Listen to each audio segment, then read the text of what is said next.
धनु राशि वाले बंधुओं, स्वागत करते हैं आप सभी का आपके अपने धनु राशि भिंड यूट्यूब चैनल में। तो धनु राशि वालों, जरा ध्यान से सुनिए। ये एक ऐसी घटना जो अगले 3 से 5 दिनों में आपके जीवन काल में घटित होने जा रही है। इस एक घटना का प्रभाव आपके जीवन पर्यंत रहने वाला है। ये नकारात्मक घटना है जो आपको आंसुओं में डुबा सकती है, आपके पूरे परिवार को भी टेंशन, तनाव और अवसाद की स्थिति में ले जा सकती है। भयंकर नकारात्मक घटना है। इस एक घटना के विषय में जानना आपको बेहद आवश्यक है। इससे कैसे बचेंगे यह जानना बेहद आवश्यक है, और यदि लापरवाही करी तो इसकी आपको पूरी तरह से कीमत चुकानी होगी। कोई बचाव का रास्ता नहीं है। याद रखना कि जब स्थिति नेगेटिव बनती है तो फिर हर तरफ से नकारात्मकता घेरना शुरू कर देती है। एक चीज और याद रखना कि इस जीवन में नकारात्मकता हर वक्त आपको, हमको, सबको घेर कर बैठी रहती है।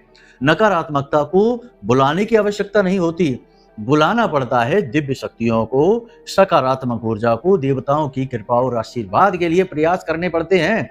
नकारात्मकताओं के लिए, भूत प्रेत पिशाचों के लिए, तंत्र मंत्र के लिए प्रयासों की आवश्यकता नहीं है। वैसे ही नकारात्मकता बहुत ज्यादा रहती ही है वातावरण में।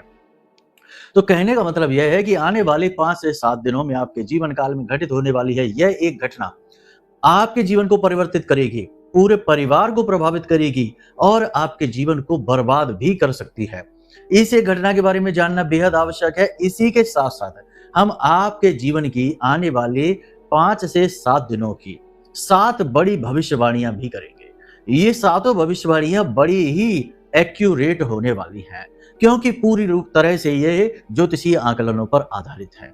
बड़े ही गहन अध्ययनों के बाद हमने ये भविष्यवाणियां आपके लिए चुनी है। ये एक भविष्यवाणी आपके जीवन पर पूरी तरह से फिट होने वाली है। कहने का मतलब यह है कि 80 से 90% भविष्यवाणियां आपके ऊपर सटीक बैठेंगी। फिर भी कुछ भविष्यवाणियां हो सकता है ना बैठे, क्योंकि आपकी राशि के बहुत सारे जातक हैं। तो व्यवहारिक ज्ञान का उपयोग करें और उन भविष्यवाणियों को दूसरों के लिए छोड़ दें। जो आपके लिए करी जा रही हैं वे आप अपने जीवन में स्वीकार करें, क्योंकि उन भविष्यवाणियों के साथ हम कुछ विशेष सलाह, कुछ विशेष एडवाइस आपको जरूर देंगे। देखिए, भविष्यवाणी मतलब कि कुछ न कुछ संकेत बता देना, और अगर नकारात्मक है तो उससे कैसे बचेंगे ये भी सलाह देना, और यदि सकारात्मक है तो उसका पूर्ण लाभ कैसे आप प्राप्त करेंगे इसके लिए मार्गदर्शन कर देना। यही एक गुरु का कार्य होता है कि हर स्थिति में किस प्रकार से श्रेष्ठतम लाभ परिणाम हासिल किए जाएं, अपने शिष्य को ये बताएं। यही कार्य हम कर रहे हैं महामाई की सेवा में, आपको समर्पित कर रहे हैं। बहुत ही महत्वपूर्ण कार्य है। इसी के साथ साथ कार्यक्रम के अंत में हम आपको बताएंगे एक ऐसी चीज के विषय में जिसे आपको हर वक्त अपने पास रखना है, हमेशा अपने पास रखना है, और उसे अपने पास रखने से आपके जीवन में सद्गति आएगी, ईश्वर की कृपा आएगी, महामाई की कृपा आएगी, और आपके हर एक बिगड़े से बिगड़े काम में भी आपको सफलता, कामयाबी मिलेगी। इसी के साथ साथ सबसे महत्वपूर्ण बात कि आपको हम ये बताने वाले हैं कि कोई उपाय कब तक करना चाहिए, क्योंकि ज्योतिष से जुड़े बहुत सारे उपाय आप लोगों को पता चलते रहते हैं, हम भी बताते रहते हैं। कोई राहु का, कोई केतु का, कोई शनि का, गुरु का, तमाम सारे उपाय हम भी आपको बताते रहते हैं, और भी कई जगहों से आपको उपाय पता चलते रहते हैं, और आप उन उपायों को करते रहते हैं। सीमाएं बहुत कम लोग जानते हैं, लेकिन कभी कभी ऐसा होता है कि वही उपाय जो कुछ समय तक अच्छा फल दे रहा था, वही उपाय आपको बर्बाद भी कर सकता है, क्योंकि हर एक चीज की एक सीमा तय की गई है। वो आपको बताएंगे कि हर उपाय को, यानी किसी ग्रह का उपाय कितने दिनों तक किया जाना चाहिए, किस प्रकार किया जाना चाहिए, और सबसे बड़ी बात कि कोई उपाय फलित क्यों नहीं होता है। ये सबसे बड़ा प्रश्न है। हमारे पास अक्सर ये प्रश्न आते रहते हैं कि गुरुजी, आपने जो उपाय बताया उससे हमें थोड़ा बहुत तो लाभ हुआ, लेकिन पूरी तरह से लाभ नहीं मिला, और अब तो वो उपाय फलित ही नहीं हो रहा है। तो क्यों कुछ उपाय ऐसे होते हैं जो कुछ लोगों पर तो बड़े शानदार परिणाम देते हैं, और कुछ लोगों पर उनका परिणाम होता ही नहीं है, या बहुत आंशिक फल उनका प्राप्त होता है। ये प्रश्न बहुत महत्वपूर्ण है, इसका भी जवाब आपको हम देंगे। कहने का मतलब यह है कि इस कार्यक्रम का एक एक पल बिल्कुल सोने की खदान के समान है। बंधु, ज्ञान ही एकमात्र ऐसा खजाना है जो आपके जीवन के हर एक पहलू को प्रभावित करता है। चाहे आप कुछ भी कर रहे हो, यदि आपके पास ज्ञान है तो आप उसे और बेहतर तरीके से कर सकते हैं, और उसमें से बेहतरीन परिणाम निचोड़ सकते हैं। ज्ञान के माध्यम से। इसीलिए हमारे हिंदू धर्म सनातनी परंपरा में ज्ञान को सर्वोपरि कहा गया है और ज्ञान के धारक गुरु को ब्रह्मा विष्णु महेश से भी ऊपर माना गया है। ज्ञान की परंपरा है हमारे यहाँ। इसीलिए हम आपको कहते हैं कि ज्ञान को अगर आप धारण करेंगे, जो हम आपको बताने जा रहे हैं, इसे आप समझ लेंगे तो आप बहुत सारी मुसीबतों से बच जाएंगे, बहुत सारी निगेटिविटी से बच जाएंगे और बहुत सारे मार्ग आपको दिखाई देने लगेंगे कैसे आगे बढ़ना है। बहुत ही महत्वपूर्ण कार्यक्रम है, बड़े मन से बनाया है और श्रेष्ठतम चीजों आपके लिए लेकर आए हैं। बस अंत तक ठहरना, इसे देखना, आपका उद्धार निश्चित है। चलिए महामाई को याद करते हुए कार्यक्रम को शुरू करते हैं। कमेंट बॉक्स में पूरे भक्ति भाव के साथ लिख डालिए, जय मां भद्रकाली कृपा करो। महामाई निश्चित तौर पर आपके ऊपर कृपा करेंगी और कर ही चुकी हैं, तभी तो आप इस कार्यक्रम को देख रहे हैं, जो कि आपके बुरे समय को टाल सकता है और बुरी से बुरी स्थिति को आपकी अनुकूल स्थिति में बदलने का दम रखता है। भाव यदि माई के लिए बहुत गहरा बने तो कमेंट बॉक्स में यह भी लिख देना कि मैं भी माई के परिवार का हिस्सा हूं। बड़ी ही किस्मत की बात है कि मां के परिवार का हिस्सा बनने का मौका खुद चलकर आपके पास आ गया है। सामान्य स्थितियों में ऐसा नहीं होता। माई जिसको चाहती हैं उसे बुलाती हैं, जिसको चाहती हैं उसी से भक्ति करने का, उसी को भक्ति करने का आदेश देती हैं और उसी को दर्शन भी देती हैं। अन्यथा तो जाने कितने लोग कितने प्रयास करते हैं, कुछ के फलित होते हैं, कुछ के नहीं होते हैं। तो माई आपसे प्रेम करती हैं, आपके पास आना चाहती हैं, तभी ये अवसर आपके पास आया है, अस्वीकार नहीं करना है। चलिए अब अपने मूल विषय को शुरू करते हैं। सबसे पहले बताते हैं 7 बड़ी भविष्यवाणियां आने वाले 5 से 7 दिनों की। प्यारे मित्रों, हमारे अत्यंत प्रिय और परम पूज्य अमिताचार्य जी के पास माँ बगलामुखी और माँ भद्रकाली की साधनाओं का वर्षों का अनुभव है और माता रानी की इनके ऊपर पूर्ण कृपा और सिद्धि है। आचार्य जी ने अपने सटीक कुंडली विश्लेषण और श्रेष्ठतम उपायों के माध्यम से हजारों लोगों के जीवन को खुशियों से भरा है। आचार्य जी का कुंडली विश्लेषण और उपाय करवाने का तरीका इतना अद्भुत है कि जीवन के हर एक दुख और कष्ट का कारण जड़ से ही समाप्त हो जाता है।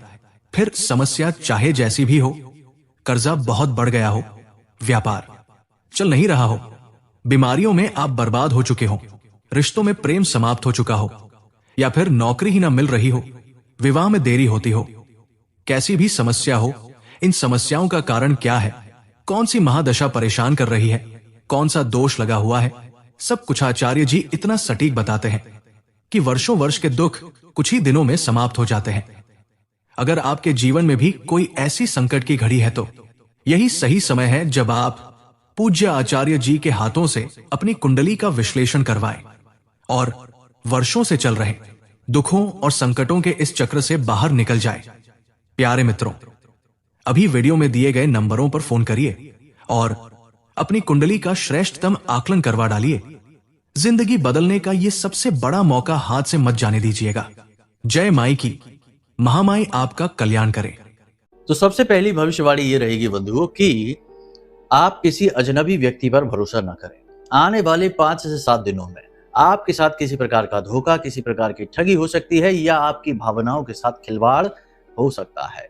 तो किसी भी अजनबी व्यक्ति पर या फिर जो नया आपके संपर्क में आया है, बिजनेस के नाते आया हो या किसी और मित्र यार के संपर्क से आपके साथ जुड़ा हो, उस व्यक्ति पर भी आपको भरोसा नहीं करना है। धोखा हो सकता है। अगले 5 से 7 दिनों में आपके साथ कोई फ्रॉड हो सकता है। दूसरा ये कि आप अपने परिवार, अपने बच्चों के साथ अपना रवैया, अपना जो लहजा है वो अच्छा बनाकर रखें, क्योंकि कहीं ना कहीं जाने अनजाने में आप ये गलती तो करते ही हैं कि भले ही आप परेशान हैं, आप व्याकुल हैं, आप अंदर से चिड़चिड़े हैं, आपकी समस्याएं हैं व्यक्तिगत जीवन की, लेकिन आप अपने जीवन की जो समस्याएं हैं, जो उनका क्रोध है, वो आप अपने परिवारजनों पर अनायास ही निकाल देते हैं। वे मासूम हैं, उनके ऊपर ये न करें। ऐसा करने से आप अपने लिए समस्या, मुसीबत खड़ी कर लेते हैं। तो ऐसी गलती आप ना करें। उनके साथ प्रेमवत, मित्रवत व्यवहार ही करें। आपके अपने हैं, आपके परिवार के सदस्य, आपकी धर्मपत्नी है, आपके जीवन साथी हैं, आपके बच्चे हैं, इनके प्रति बहुत अच्छा रवैया रखें, व्यवहार रखें। इनके साथ किसी भी प्रकार से गलत अपशब्दों का प्रयोग न करें और अपने क्रोध पर नियंत्रण रखें।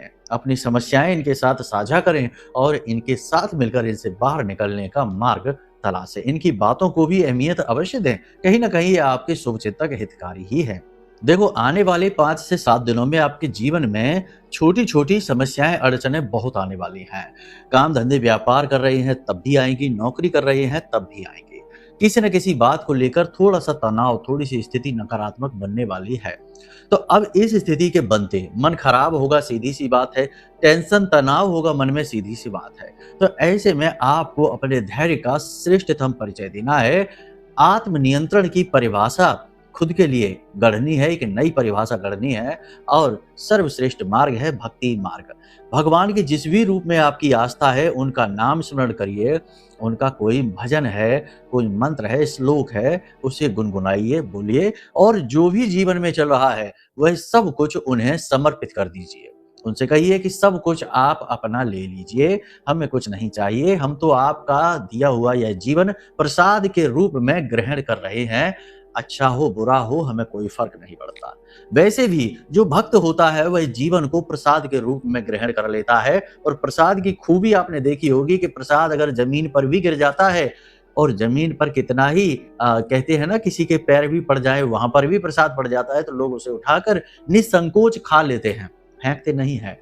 तो ये प्रसाद जीवनम, प्रसाद के रूप में जीवन है, तो बुरा हो, अच्छा हो, सब उसकी महिमा, उसका प्रसाद, उसकी कृपा है। इस भाव के साथ आप जिए, आपको बड़ा संतोष मिलेगा, बड़ा अच्छा भाव मिलेगा। जीवन में हर पल कुछ न कुछ सीखने को भी मिलेगा। जी हाँ बंधुओं, कहने का मतलब ये है कि जीवन को सकारात्मक पहलू के साथ जीना है और सबसे महत्वपूर्ण बात कि आपको लोन लेना पड़ सकता है, कर्जा लेना पड़ सकता है, कोई ऐसी बात आपके जीवन में हो सकती है नकारात्मक ही सही, जिसकी वजह से खर्चा बढ़ेगा और आपको पैसे की ज़रूरत पड़ेगी, जिसकी वजह से अगले 5 से 7 दिनों में आपको उधार पैसे लेने पड़ सकते हैं। ले लेना, उसमें कोई बुराई नहीं है, आप उसे चुका भी पाएँगे आराम से। महामाई का नाम लेकर आप पैसा ले लेना, कोई समस्या नहीं है, अपना काम चला लो, उसके बाद पैसे आप दे पाएँगे, इसमें कोई संशय नहीं है। लेकिन ये स्थिति तनावपूर्ण तो रहने वाली है, इसके लिए आपको मानसिक तौर पर तैयार रहना होगा। मन में आपके व्याकुलता रहेगी, संशय रहेगा, कुछ अनिश्चितताएं रहेंगी, जिससे आप थोड़े से दुखी से रहेंगे, व्याकुल, परेशान से, चिंतित से रहेंगे। लेकिन इन सबको आपको बाहर दिखाना नहीं है, इन्हें अपने मन में ही रखना है और खुद के गुरु बनना है। देखिए, आपके अंदर ये हुनर है, आप खुद इतने गुणी इंसान हैं कि आप हर बात की अच्छाई और बुराई को समझते हैं। किस दृष्टि से किसे देखना है ये जानते हैं। आप अपनी दृष्टि को बदलने के हुनर भी रखते हैं। जी हाँ, तो ये सारी चीज़ें भगवान ने आपके अंदर क्यों दी हैं? ताकि आप अपने गुरु स्वयं बने। वैसे भी हमारे हिंदू धर्म में कहा जाता है कि गुरु बाहरी नहीं होता, गुरु अंदर होता है। वह जो ब्रह्म अंदर बैठा है, जीवात्मा बनकर, वही तो हमारा गुरु है। तो आप अपने गुरु खुद बनिए। आपको खुद को समझाना होगा, खुद को सलाह देनी होगी, खुद का मनोबल ऊंचा करना होगा, खुद का मार्गदर्शन भी करना होगा। अपने आप से बातें करिए, अपने आप को प्रेम करिए, अपने कार्यों को सराहिए। आपने अपने जीवन में बहुत स्ट्रगल किया है, बहुत मजबूती के साथ आगे बढ़े हैं। जहां सामान्य लोग, दूसरे लोग टूट जाते हैं, वहां से उठकर आप बाहर आए हैं। तो उन कार्यों को भी ना भूलिए, उनके लिए अपनी तारीफ करिए, अपने आप को धन्यवाद दीजिए और अपने गुणों को पहचानिए। और ये छोटी-छोटी जो दुर्गुण जैसी नकारात्मकताएं आपके पास हैं, इन पर ध्यान न दीजिए। याद रखना कि मानव का एक स्वभाव है कि वो जिस चीज पर ध्यान देता है वो चीज बड़ी होने लगती है। मानसिक तौर पर बात कर रहे हैं हम। तो जैसे वह सुखों पर ध्यान देगा तो सुख बड़े होंगे, दुखों पर ध्यान देगा तो दुख बड़े होंगे। तो आप अपने मन के सुखों पर, अपने मन के सकारात्मक विचारों पर, अपने गुणों पर, अपनी ऊर्जाओं पर, अपनी क्षमताओं पर ध्यान देना है, तो ये बड़ी होंगी। तो नेगेटिविटी तो अपने आप ही छटने लगेगी। और एक सबसे बड़ी सलाह आपको हम दे दें, आपकी राशि के जातकों के लिए ये बहुत जरूरी है कि आप दिन में कुछ नहीं तो 10 से 15 मिनट के लिए आंख बंद करके ध्यान की मुद्रा में अवश्य बैठा करें। बेहद आवश्यक है। देखिए, जीवन केवल इतना ही नहीं है कि हम इसे बस जिए जा रहे हैं, शरीर का हम पोषण किए जा रहे हैं, घर परिवार सबका हम देख रहे हैं, सबकी देखभाल कर रहे हैं, मेहनत कर रहे हैं। ये बाहरी जीवन है। इससे कहीं ज्यादा विशाल जीवन तो हमारे अंदर ही है, यानी कि स्वयं की तलाश, खुद से मिलना और खुद से मिलने के बाद उस ब्रह्म को जानना, क्योंकि असली सच्चाई तो वही है। तो ध्यान जब आप करेंगे तो आपको एक बहुत ही अद्भुत शांति का एहसास होगा। अपने आप से भेंट होगी। आप कौन हैं, कहाँ से आए हैं, क्या आपका वास्तविक स्वरूप है, इससे पहचान होगी। आज आपका जो नाम है, जो आपकी शकल है, जो आपका आपका शरीर है, ये सब कुछ आपको इस संसार में आने के बाद मिला है। यहाँ इस संसार से जाने के बाद ये सारी चीज़ें महत्वहीन हो जाएँगी और जहाँ से आप आए हैं वहाँ भी इन चीज़ों का कोई महत्व नहीं है। इसीलिए तो भगवान श्री कृष्ण ने गीता में कह दिया है कि यह जो आत्मा है, यह वस्त्रों की भांति शरीर को धारण करती है और समय आने पर इसे उतार कर फेंक देती है। तो आप समझिए कि आप कौन हैं। कहने का मतलब ये सारी बातें हम आपको इसलिए नहीं बता रहे कि आप संत महात्मा बन जाइए, कोई समस्या नहीं है, कुछ बनने की आवश्यकता नहीं है। बस आप जहाँ जो कुछ भी कर रहे हैं, उसमें आप व्यवस्थित हो जाइए, स्थिर हो जाइए, व्याकुलता मत रखिए। बस इन भावों के साथ जीवन जब जिएंगे ना, तो जीवन चाहे छोटा ही क्यों ना हो, कमजोर ही क्यों ना हो, हल्का ही क्यों ना हो, तब भी रहता शांतिपूर्ण है, संतोषजनक है। इसीलिए तो कहा गया है कि जहां सुमति तहां संपत्ति नाना। सुमति का मतलब यह है कि जिसकी बुद्धि स्थिर है, सुमति यानी बुद्धि जिसकी स्थिर है, अच्छी है, वहां संपत्तियां तो अपने आप आ जाती हैं। तहां जहां सुमति तहां संपत्ति नाना। अनेकों प्रकार की संपत्तियां आती हैं, फिर धन की ही संपत्ति नहीं, रिश्ते नातों की संपत्ति, मान सम्मान की संपत्ति, आत्मिक उत्थान की संपत्ति, ब्रह्म ज्ञान की संपत्ति भी हासिल हो जाती है। ये बातें देखो हम आपको इसलिए बता रहे हैं। कुछ लोग तो यहाँ बोर हो गए होंगे, कह रहे होंगे बकवास चल रही है, छोड़ो कुछ और देखते हैं, 1 मिनट वाली रील देख लेते हैं, कितना मजा आ जाएगा। लेकिन हम ये बातें इसलिए बता रहे हैं कि जो सचमुच में अंदर से व्याकुल है, जो सचमुच में कुछ खोज रहे हैं, उनके लिए ये बातें आवश्यक हैं, उनका ये मार्गदर्शन है। बाकी मूर्खों के लिए कुछ भी नहीं है हमारे पास। हमारे कार्यक्रम मूर्ख यानी जो जो 1 मिनट में ही पूरा ज्ञान हासिल कर लेना चाहते हैं, शॉर्टकट वाले लोगों के लिए तो हमारे पास कुछ भी नहीं है। ना आया करो हमारे कार्यक्रम देखने, हमें कोई समस्या नहीं है। हमें वो लोग चाहिए जो शुद्ध हैं, बुद्ध हैं और प्रबुद्ध बनने की तैयारी में हैं, राह पर चल रहे हैं, यानी कि आत्म निखार, आत्म उत्थान की राह पर चल रहे हैं। ऐसे लोगों से बात करना बहुत अच्छा लगता है, कुछ बताना, कुछ उनसे सीखना और जानना भी बहुत अच्छा लगता है। तो उम्मीद करते हैं सारी बात आप समझ रहे हैं। आत्म नियंत्रण का समय है, बाहरी परिवेश परिस्थितियों से प्रभावित नहीं होना है, अपने मूल स्वभाव को नहीं भूलना है। अब ध्यान से सुनिए, आपके कार्य क्षेत्र में किसी प्रकार का आपका विवाद हो सकता है, किसी से मनमुटाव हो सकता है, कोई आपका सहकर्मी आपके खिलाफ षड्यंत्र कर सकता है, कुछ गलत कर सकता है जिससे आपका अहित होगा। कार्य क्षेत्र पर बदलाव भी होंगे और आपको नई जिम्मेदारियां भी दी जाएंगी। काम का थोड़ा सा दबाव आपके ऊपर बढ़ सकता है। एक और सबसे महत्वपूर्ण बात कि आपकी कोई गुप्त बात, कोई आपका सीक्रेट जो नहीं आना चाहिए था, वो आपका बाहर आ सकता है। जैसे कि कोई प्रेमी है, अपने प्रेम संबंध को जाहिर नहीं करना चाहता, तो किसी कारण से वह जाहिर हो सकता है, बाहर आ सकता है। कोई आपकी योजना, स्कीम वगैरह है जो आप समय रहते बताना नहीं चाहते हैं, बाद में बताना, वो भी बाहर आ सकती है किसी वजह से। क्योंकि आप देखो एक खुले दिल के भोले भाले इंसान हैं, आप भावनाओं से चलते हैं और भावनाओं में बहकर आप कभी-कभी सीमा पार कर देते हैं। सीमा मतलब कहने का ये है कि यहाँ पर जो जो चतुर लोग हैं ना, उन्होंने सीमा बना रखी है कि कुछ जो ज़रूरी है वो बताना, जो नहीं ज़रूरी नहीं बताना, यानी कि क्या बताना, क्या नहीं बताना, ऐसी सीमाएँ बना रखी हैं चतुर लोगों ने इस संसार में। हालाँकि भोले-भाले लोगों की कोई सीमा नहीं होती, भावनाओं में बह जाते हैं तो कुछ भी वैसा ही आपका है। तो आपकी कोई बात, कोई रहस्य, कोई सीक्रेट बाहर आ सकता है, तो थोड़ा इससे आप सावधान रहना। देखो ये दुनिया संसार ऐसी नहीं है जैसी दिखती है। सीधा-सीधा सब कुछ यहाँ दिखाई ज़रूर देता है, लेकिन सीधा-सीधा कुछ है नहीं। अंदर ही अंदर बहुत कुछ लोगों के चलता रहता है। अक्सर जो दिखता है वो हकीकत होती ही नहीं। लोग बनावटी हकीकत दिखाते हैं और असली स्वरूप को छिपाते हैं। ये संसार का सच है, काला सच। इसे जान लीजिए और थोड़ा सा अपनी बचाव के लिए, आत्मरक्षा के लिए चतुराई भी अपना लीजिए। ज्यादा मासूमियत, भोला भालापन ठीक नहीं होता। ऐसे लोगों का संसार में शोषण होता रहता है। जी हाँ बंधुओं, एक और खास बात कि किसी भी रिश्ते से जरूरत से ज्यादा उम्मीदें नहीं रखनी है, आसक्ति नहीं रखनी है। प्रेम है वो अपनी जगह है, लेकिन किसी से जरूरत से ज्यादा भावनात्मक तौर पर चिपकना नहीं है। देखो प्रेम एक बहुत ही शुद्ध प्रबुद्ध चीज है, एक भाव है, चीज नहीं कहेंगे इसको, भाव कहेंगे। लेकिन मोह उसका विकृत रूप है।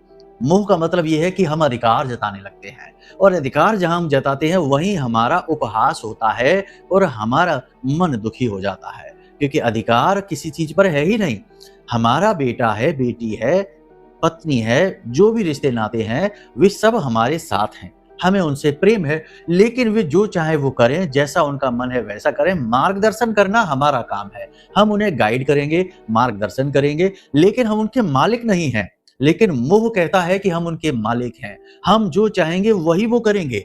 हम कहेंगे कि 4 बजे सोकर जागो तो 4 बजे ही जागो, जल्दी सो जाओ तो जल्दी ही सो जाओ। यानी मोह दिखाता है अधिकार और प्रेम देता है आजादी। प्रेम कहता है कि उसका मन है वो जब चाहे तब सोए, जब चाहे तब जागे, जैसे चाहे वैसे जीवन जिए। देखो, बालक जो छोटे हैं उनके विषय में हम बात नहीं कर रहे हैं। उन्हें तो थोड़ा सा डांटना पड़ता है, थोड़ा सा उन्हें डराना पड़ता है, क्योंकि उनकी बुद्धि कच्ची होती है। लेकिन हम बात कर रहे हैं कि जो मैच्योर हो गए हैं, जो पूरी तरह से संसारिक हो चुके हैं, उनके ऊपर ये चीजें काम नहीं करती हैं। तो उन पर मोह का जाल हमेशा उल्टा पड़ता है। इसीलिए कहते हैं कि किसी से आसक्त नहीं होना है, किसी के प्रति ज्यादा खिंचना नहीं है, चिपकना नहीं है, अपने आप में रहना है, वरना मन दुखी हो जाएगा और कुछ ज्यादा नहीं होगा और भावनात्मक तौर पर आप परेशान होंगे, विचलित होंगे। साथ ही साथ आपको बता दें कि 5 से 7 दिनों में आपकी कोई कीमती चीज चोरी हो सकती है, खो सकती है, तो थोड़ा इसे संभाल कर रखें। अपना मोबाइल है, अपने आभूषण हैं, अपनी चाबियां हैं, इनको सबको संभाल कर रखें। ये चीजें हो सकती हैं आपकी, टेंशन बढ़ेगी, परेशानी हो सकती है। इसी के साथ साथ आपको हम बता दें कि एक ऐसी घटना जैसे कि अग्नि से भय, करंट से भय और वाहन से दुर्घटना, 3 तरीके के योग आपके बन रहे हैं। आपको बहुत सावधान रहना है, अग्नि से दूर रहना है, करंट यानी बिजली के काम से दूर रहना, कोसों दूर रहना है, और वाहन बेहद सावधानी के साथ चलाना है। देखो, कहने वाले लोग चाहे कुछ भी कहेंगे, लेकिन कुछ बातें ऐसी हैं जो ग्रह बता रहे हैं और कुछ बातें ऐसी हैं जो हमारी अनुभूतियां महामाई के द्वारा दी गई हैं, वे अनुभूतियां हम आपको बता रहे हैं। तो ये 3 सावधानियां बेहद आवश्यक है। देखो, अगर आप लापरवाही दिखाई, नहीं आप सतर्क रहे, आपने हमारी बातें इग्नोर कर दी, या आपने कार्यक्रम देखा ही नहीं, महामाई ने अनुमति नहीं दी आपको और आपने कार्यक्रम नहीं देखा, तो ऐसी स्थितियां बन रही हैं कि आपकी राशि के जातकों के साथ इनमें से कोई एक घटना घटित हो सकती है। सावधानी ही बचाव है। और देखो, जब कोई घटना, बुरी घटना घटती है तो दुर्घटना कहा जाता है। दुर्घटना घट जाती है तो उसके बाद फिर क्या होता है? खुद की हानि होती है, खुद को परेशानी होती है और हमारे साथ साथ हमारा परिवार भी भुक्तभोगी बन जाता है। तो ये स्थिति बड़ी ही बुरी और दयनीय होती है। धन का हानि होती है, समय की हानि होती है और दुख होता है वो अलग। तो पहले ही सावधान हो जाओ, हमने आपको बता दिया है। सतर्क रहेंगे तो सुरक्षित रहेंगे। ठीक है, किसी पर भी अंधविश्वास नहीं करना है, पेपर डॉक्यूमेंट सोच समझ कर साइन करना है, और महीने की 8, 17 और 26 तारीख को कोई भी महत्वपूर्ण कार्य निर्णय नहीं लेना है, और दिन में 1.5 घंटे का राहु काल जो होता है, उस राहु काल में भी कोई भी महत्वपूर्ण कार्य नहीं करना है। बस इन सावधानियों के साथ चलिए। अब बात करते हैं उपाय की। तो देखो, 5 से 7 दिनों में जब भी आप इस कार्यक्रम को देख रहे हैं, जैसे कि आज देख रहे हैं, तो कल ही इस उपाय को कर लें या फिर परसों कर लें। एक नारियल सूखा लेना है आपको, उस सूखे नारियल को आपको ऊपर से थोड़ा सा फोड़ लेना है, उसमें एक ऐसा छिद्र जैसा हो जाए। उसके अंदर आपको आटा जो होता है ना गेहूं का, उसे भून लेते हैं और उसमें थोड़ी सी शक्कर मिला लेते हैं। इसे पंजीरी कहते हैं। ये पंजीरी आपको भर लेनी है और उसके बाद में इस नारियल को दिन के समय ये कार्य करना है, ठीक 12 बजे के आसपास। तो आपको ये नारियल में ये पंजीरी भर लेनी है और इसे ले जाकर पीपल के वृक्ष, यानी कि कोई सुनसान एरिया हो, मंदिर में पीपल का वृक्ष ना हो, एकांत में हो, तो ऐसे सुनसान इलाके में पीपल का कोई वृक्ष हो, उस वृक्ष के नीचे थोड़ा सा गड्ढा खोदें, उसमें इस नारियल को दबा दें, इसका मुख ऊपर का खुला छोड़ दें और उसमें पंजीरी वगैरह भरी है उसे खुली कर दें, यानी कि कीट पतंगे उसमें अंदर जा सके। इस नारियल को आप जितना जल्दी हो सके जाकर दबा दें। ये आपके लिए रामबाण उपाय है। अब कोई कहेगा ये किस ग्रह से है? देखो, किसी भी ग्रह की बात यहाँ नहीं हो रही है, यहाँ हो रही है आपके ऊपर आ रही निगेटिविटी को काटने की बात, क्योंकि किसी भी निगेटिव स्थिति को हटा नहीं सकते हैं, वो तो आएगी ही। हम केवल अपना सुरक्षा कवच यानी पॉजिटिव एनर्जी को बढ़ा सकते हैं। जैसे कोई वायरस आया जिससे लोग बीमार होते हैं, तो वायरस को तो नहीं रोक सकते, वो तो आएगा ही। हम अपनी इम्यूनिटी बढ़ा सकते हैं, पहले से ही वैक्सीन लगवा सकते हैं, दवाइयाँ अच्छी क्वालिटी की खा सकते हैं और अपनी सेहत का ख्याल रख सकते हैं। तो वायरस जब आएगा भी तो हमारा कुछ बिगाड़ नहीं पाएगा। ठीक वैसा ही है कि ये जो बुरी स्थितियाँ हैं, नेगेटिविटी है, ये आएगी ज़रूर अगले 5 से 7 दिनों में आपके जीवन में, लेकिन आपका कुछ बिगाड़ नहीं पाएँगे, ये एक कर्म आपने किया है तो। इसी के साथ-साथ सबसे महत्वपूर्ण बात आपको हम बता दें कि जब भी घर से बाहर निकलें तो लौंग का एक जोड़ा और थोड़ा-सा कपूर अपनी जेब में रखकर निकलें। एक कागज़ की पुड़िया में रख लें आप, कोई सफ़ेद रंग का कागज़ लें, उसमें 2 लौंग आपने रख ली, थोड़ा-सा कपूर और उसकी पुड़िया बनाकर जेब में रख ली। पूरे दिन बाहर घूमेंगे आप, इसे अपनी जेब में रखेंगे। उसके बाद शाम को जब आप घर में प्रवेश करेंगे, वापस आएँगे, तो दहलीज पर प्रवेश करने से पहले अपने बाएँ कंधे से ये पुड़िया को लेना है और बाएँ कंधे से पीछे फेंक देना है और अंदर चले जाना है, पीछे मुड़कर नहीं देखना है। इससे आपके जो बाहरी परिवेश में नेगेटिविटी आपके ऊपर आएगी भी, वह तुरंत वापस हो जाएगी, आपके ऊपर हावी नहीं हो पाएगी। तो यहाँ तक ये सारी बातें आपने समझ ली हैं, इन्हें अपने जीवन में उतारिए, सावधानी से रहिए। थोड़ा-सा समय कठिन है, हालाँकि ज़्यादा नेगेटिविटी नहीं है, मौके अवसर आपको मिलेंगे। काम करने की, नौकरी करने की, आगे बढ़ने की सारी स्थितियाँ बनेंगी, लेकिन थोड़ी-थोड़ी नेगेटिविटी भी है और एक हादसा, दुर्घटना के विषय में भी है। सारी बातें आपको स्पष्ट तौर पर बताई हैं। अब ऐसे में यदि कोई विशेष प्रश्न उठता है या कुंडली का आकलन कराना है तो नंबर वीडियो में दे रखा है, क्योंकि कुछ ऐसी स्थितियां, परिस्थितियां होती हैं जो कुंडली को देखकर ही हटाई जा सकती हैं। ग्रहों की योग युतियां होती हैं, दोष होते हैं, उन्हें कुंडली के आधार पर ही आकलन करके हटाया जा सकता है। उसके अलावा उनका कोई उपाय नहीं है, तो उसके लिए कुंडली दिखवा लो, कौन सी बड़ी बात है, छोटी सी दक्षिणा लगेगी। तो कुंडली दिखवाने के लिए आप वीडियो में दिए गए नंबर पर फोन कर लें, जानकारी दे दें और शंकाओं का समाधान करवा लें। हम स्वयं आपकी कुंडली का विश्लेषण करेंगे और उस कुंडली के अनुसार सटीक उपाय आपको दे देंगे। तो चलिए बंधु, आज के इस कार्यक्रम को यही विराम देते हैं। हमेशा हंसते रहिए, मुस्कुराते रहिए, सकारात्मक रहिए, महामाई पर अपनी आस्था और विश्वास बनाकर रखिए, क्योंकि आपका उद्धार तो वहीं से होना है। तो प्रेम से बोलिए जय माई की। हमारे प्रिय और परम पूज्य आचार्य जी ने अपनी साधनाओं के अनुभवों पर आधारित शक्तिशाली उपाय और क्रियाओं के माध्यम से हजारों लोगों के जीवन को पूरी तरह से बदला है। आचार्य जी के द्वारा बताया गया हर एक उपाय इतना सटीक और कारगर होता है कि जो भी इसे पूरे भाव के साथ कर लेता है, उसे साक्षात महामाई की कृपा और आशीर्वाद प्राप्त हो जाती है। इसलिए निसंकोच इन उपायों को पूरे भाव के साथ करिए, आपका कल्याण होगा। जय माई की।